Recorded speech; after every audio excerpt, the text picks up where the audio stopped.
Ed's Auto Reviews proudly presents Automotive Advent, a Christmas car roll. Welcome everyone to a series of 12 Did You Know short story videos as a gift from me to you for the holidays. Merry Christmas everyone, and enjoy. Who designs cars? Men. Who builds cars? Men. Who buys cars? Men. Who drives cars? Men. Who loves cars? Men. Yes, when it comes to cars, James Brown was right. This is a man's world. Or is it? Not really, if you consider that one of the first drivers ever was the wife of Carl Benz, the man that was often credited for making the first true automobile. But other than that, the car industry is stereotypically seen as a male business. Most early automobiles were operated by male chauffeurs or owners, and only the first electric cars were seen as a possible option for the ladies, since it was easier to operate. But until the Second World War, the only steering women did was stirring her pot in the kitchen. Am I right, fellow men? Please don't cancel me. But this image changed because of the Second World War. Women joined the workforce as all hands were needed for war production. But in the 1950s, the thick-skulled American car industry finally started to realize that there was more than one demographic to sell cars to. Until then, it was Dad that went out to buy a Dadmobile, a standard sleep-inducing four-door sedan or two-door coupe if Dad felt a little spicy. But there were other groups out there. There were families that wanted a low-cost spacious station wagon, which became an emerging market.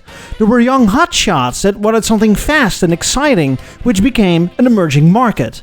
And then there were toddlers that wanted a car, which became an emerging market. But women? Women don't exist. Women are magical creatures that don't drive cars and are certainly not found in any statistic, spreadsheet or financial decision within the car industry. Except for the Chrysler Corporation. They saw a golden opportunity in selling a car specifically designed for women, and I can perfectly imagine what kind of mental gymnastics went into this beforehand. Gentlemen, listen here. We have sold cars for decades now, almost exclusively to men. Yes, that's right. Yeah.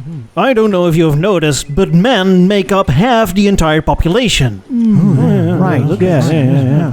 So what if, and get this, we also sell cars specifically for women? That would mean that we would double our total sales. I'm kidding, of course, but there is some truth in it. Women were largely ignored, but at the same time, a two-car household became more common over the course of the 1950s. Dad went out to work in his car, and Mom also needed a car to do the groceries, otherwise she would be stuck at home. And so Chrysler initially reacted by growing and showing a pair. In 1954, Chrysler displayed two show cars at the car shows, which were slightly reworked regular production cars, kind of like special editions. The Chrysler Comte and the Chrysler La Comtesse were a pair of his and hers. The his was a manly bronze and black New Yorker, and the hers was a feminine pink and cream New Yorker. The reaction of the public wasn't all too bad and inspired Chrysler to go through with this daring idea. The next year, Chrysler put the idea of a feminine car into actual production. A special edition for the Dodge Custom Royal Lancer, well that's a mouthful, was created called La Femme. Today, the cars are often referred to as the Dodge La Femme, but it wasn't exactly a separate model, but like I said, a special edition for the Custom Royal Lancer. Anyway, the La Femme was a man's idea of what a woman could ever wish for when it comes to cars. The cars came in a feminine two-tone paint job on the outside and some happy and gay colors and fabrics on the inside, called rosebud cloth. But that's not everything. The cars came with two basket-like bins attached to the backside of the front bench seat. One of the bins was for stowing your La Femme-styled umbrella and raincoat, and the other bin was for storing your official color-matching La Femme purse, containing all kinds of things the modern woman wants, including lipstick, makeup equipment, and of course, a cigarette case. The next year, 1956, Dodge called the La Femme a stunning success and decided to continue the special edition for another year. In fact, it was such a stunning success that it didn't even keep track of how many there were sold, made the exterior colors duller, simplified the interior design with less colorful trim pieces, and dropped the awesome gift set. And to add insult to injury, the La Femme project was discontinued in the following year. Truly a stunning success indeed.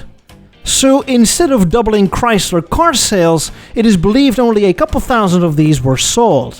What also didn't help is that Dodge never put a huge emphasis on advertising the La Femme, and not every dealer in Dodge's vast network was given one to put on display. What remains is an automotive oddity, a misunderstood, ultra-sexist 1950s feminine experiment that never caught on. But that wouldn't stop women from entering the car business, as a few years later, rivaling General Motors would set up a new styling studio called the Damsels of Design, taking care of interior styling and fabrics for many future cars.